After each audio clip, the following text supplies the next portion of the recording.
Chapter 2, Fugger the Wolf. As I felt the power flowing through my body, a mark started to embed itself onto the back of my neck. As my blade crashed into Mr. Rooks's tomahawk, I felt these memories return to me. It was as if time was moving slowly and the room was going black. I blinked and looked down at my hands, realizing they were covered in blood. I was panicking as I realized that the 2 kids who died 11 years ago were lying lifeless at my feet. Their bodies looked like they had been mangled by a wild animal. I couldn't help but scream, "What is all of this?" I looked up and saw a wolf walking away in the distance. As I chased after it and screamed, "Did you do this?" It just looked back at me and smiled a bloody smile with what appeared as the remaining flesh still in its teeth. I blinked again, and I was back in the room looking at Mr. Rooks. There were tears pouring out of my eyes. I didn't understand what was happening.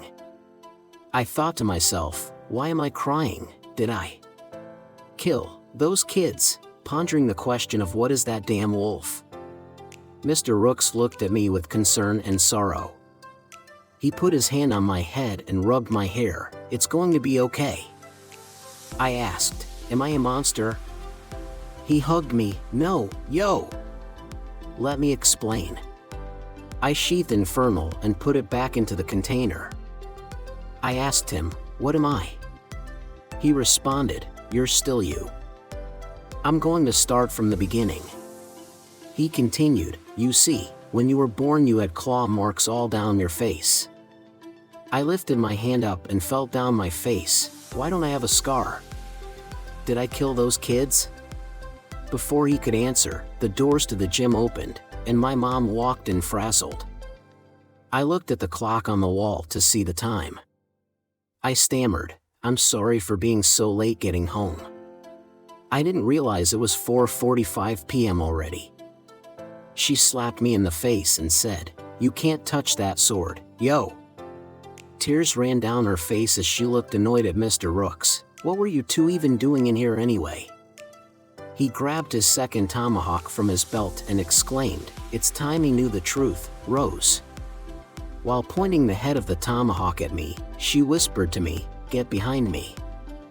I was confused about what was about to happen.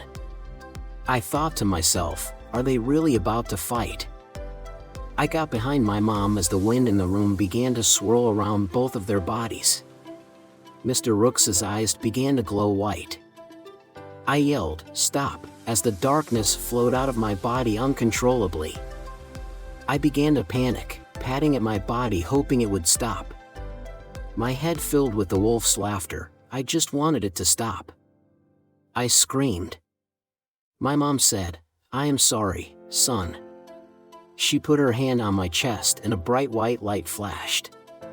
Next thing I know, I'm waking up in my room, and from what I can tell it seems like it's the next day. I looked around my room to make sure it was real, and I thought to myself, did I dream all of that? I rubbed my hand on the back of my neck. I screamed in pain, "Ouch. What is that?" I hopped out of bed and walked to the bathroom to examine my neck. I hear a loud, "Yo, get down here." I started to walk downstairs to my mom cooking my favorite breakfast waffles. I was amazed, my mouth watering as I walked in and sat down at the kitchen table. My mom asked, "How did you sleep?" I replied, "Good. I guess I had a weird dream. And I guess I slept wrong because my neck is killing me." She said, "Oh yeah? Let me look at it, and what was your dream about?" I said, "You and Mr. Rooks were about to fight for some reason I can barely remember." She slapped me on the back of the head and scolded me. "I told you to not mess with that sword." I yelled, "Ow. Mom, that hurt." She went back to cleaning the dishes. I asked, "Am I a monster?" She dropped the plate she was cleaning and it shattered. I noticed she cut her hand. I jumped out of my chair rushing towards her. "Are you okay?" She replied, "Yeah, I'm fine. Let me grab the bandages." As I looked at her hand and saw the blood, all of the memories rushed back into my head. I dropped to my knees covered in sweat. My mom wrapped her hand in a bandage and put her hand on my shoulder. "Sit down at the table." I asked, "What's happening to me?" She sat down. "That day at the park seemed just like any other day. While you were playing, I got distracted and didn't see you disappear. When I went looking for you, I found you knocked out cold and covered in blood. There were 2 other kids who were already dead next to you. I took you to the hospital. I didn't want to wait for the ambulance. While you were in your coma, the police came and questioned me. I didn't know anything to tell them. 3 days passed and you were released. We went home as if nothing had happened. The police came to our house to question you, and it seemed like you had no memories at all from the situation, but a mother can always tell when her child is lying. I just figured you didn't want to talk about it at that moment, so I decided to give you time until you were ready. The kids who had died, their dad's name was Roy Oddblong, and he thought you had killed them. He would call, leaving threatening voicemails, as well as harassing me on my way to work. Months went by. One day while you were outside in the front yard playing, Roy came to our house. I ran down the stairs, but when I got to the front door you had already clawed him to pieces. This time I saw it with my own eyes, this evil being in the shape of the wolf coming out of your body. It looked at me and made the most terrifying laugh I have ever heard. You started walking towards me as if you were possessed. I hit your chi points in your body to make you go to sleep. After cleaning up everything and hiding Roy's body, I took you to Mr. Rooks. He gave me the sword Infernal, and I used it to seal away the beast. The moment the sealing was done, your eye and face had healed. Mr. Rooks and I talked about it and agreed to never bring it up again. But as you got older, it was becoming more apparent that we couldn't keep this from you forever. Rooks is terrified of the power that you hold inside of you, and he's scared that you will become a monster if you can't learn to control it. I allowed him to teach you, in the hopes that you will be able to get it under control one day. I got up from the table and shadow jumped from the kitchen, and landed in front of the sealed room. My mom screamed, "Yo! Don't do it!" I opened the door, walked up to the sword and stared at it for a couple of seconds, then grabbed it. Everything went black. I looked around and said, "Hello?"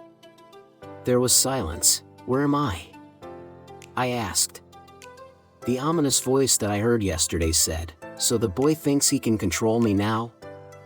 I turned around and all I could see were the crimson red eyes of the wolf. I nervously swallowed my spit and said, "Why are you inside me?" "Why me? What makes me so special?" The wolf laughed. "You and I are one. You're too weak to defend yourself. If it wasn't for me, those kids would have killed you all those years ago." I yelled, "Liar. You only want to kill. That's all you want to do." The wolf chuckled. "Not at all. I have to protect you. I didn't realize humans were so weak. I didn't mean to kill them." I shouted, "You're lying." He snarled, "I am a demon. In my world, what I hit them with wouldn't have killed another demon. Humans are so fragile. I haven't lived long enough to understand my limits here." The wolf started walking around me in a circle. "You need me, yo, just let me take control." I responded, "I don't need you, but you need me, right? You're in my body, so that means your power is my power." As I said that, the wolf laughed and lunged at my face to take a bite. I unsheathed the sword and slashed through it, and all the darkness disappeared. As the mist was fading away, I could still hear the wolf's laugh. He whispered, "Your mother isn't telling you everything." I turned around and saw my mom standing there looking at me, scared and uncertain. I looked at her confidently and said to her, "It's going to be okay." We heard a knock at the front door. I asked her, "Who could that be?"